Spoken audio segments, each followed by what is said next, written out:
le directeur de la United Aircraft Corporation, UAC, Vadim Badea, a annoncé des progrès significatifs dans l'industrie aéronautique russe. Le premier prototype de l'avion MC-21, équipé du moteur PD-14 produit dans le pays, a été entièrement assemblé, tandis que la production de l'avion de transport de passagers Tu-214 est déjà en cours. En outre, le Superjet, remplacé par un avion importé, est entré dans la phase de vol des essais de certification, et les essais de son moteur russe PD-8 devraient commencer bientôt. Entre-temps, l'IL-11 4300 a effectué plus de 20% de ses vols de certification. Vadim Badea a souligné la position unique de la Russie, seul pays capable de développer et de produire de manière indépendante tous les matériaux, composants, technologies et assemblages nécessaires à la construction aéronautique. Les autres pays créent entre 25 et 75% de ces éléments par le biais de la coopération internationale. Il a déclaré que les avions nationaux sont compétitifs et modernes, soulignant que le développement d'une gamme complète d'avions civils russes est en phase finale. Il a souligné que la modernisation de la production et l'augmentation de la productivité de la main-d'œuvre sont essentielles pour répondre aux demandes futures. D'ici à 2030, United Aircraft Corporation entend augmenter la productivité du travail d'au moins 30% grâce à l'automatisation et à la robotique. Le Premier ministre Mikhail Mishustin a souligné l'importance de donner la priorité à la sécurité des vols, au confort des passagers, à la fiabilité et à la qualité de la production aéronautique. Il a insisté sur le fait que ces facteurs garantiraient la compétitivité des avions fabriqués en Russie, non seulement au niveau national, mais aussi au niveau mondial. M. Mishustin a également fixé comme objectif que les avions nationaux représentent 50% de la flotte des compagnies aériennes russes d'ici à 2030. La production en série des principaux modèles d'avions devrait bientôt commencer. La production en série du MC-21 et du SJ-100 modernisé est prévue pour 2026. M. Badea a souligné que les investissements à grande échelle ont stimulé la croissance du secteur de l'aviation civile russe, permettant le développement d'une gamme complète d'avions domestiques modernes. Parmi les étapes récentes, on peut citer les premiers essais en vol du Tu-214 avec de nouveaux composants russes à l'usine d'aviation de Kazan.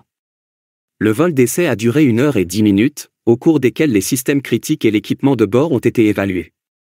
Il s'agit d'une étape importante pour garantir la compétitivité sur le marché mondial de l'aviation. Sur l'avion Tu-214. La tâche principale consiste à multiplier les volumes de production de cet avion. À l'heure actuelle, toutes vos instructions concernant l'allocation des fonds ont été respectées, a déclaré le service de presse du gouvernement russe. Auparavant, le directeur du ministère russe de l'Industrie et du Commerce, Anton Alikhanov, avait déclaré que les premières livraisons d'avions de ligne commenceraient en 2025. Fin février de cette année, on a appris que l'usine d'aviation de Kazan avait signé des contrats pour la production de 23 avions de ce type. Entre-temps, le dernier Tu-214, récemment construit, est revenu de Biélorussie après avoir été peint avec la livrée aux Russes de la marque de luxe. On ne sait pas encore quelles compagnies aériennes utiliseront le nouveau Tu-214, cependant, il a été rapporté qu'il ne sera pas utilisé par des compagnies aériennes régulières. Il sera plutôt converti en jet d'affaires équipé d'une cabine VIP. Parallèlement, des progrès ont été réalisés dans le domaine de la technologie des moteurs. United Engine Corporation a développé des systèmes de contrôle automatique avancés, SAU-8, pour le moteur PD-8.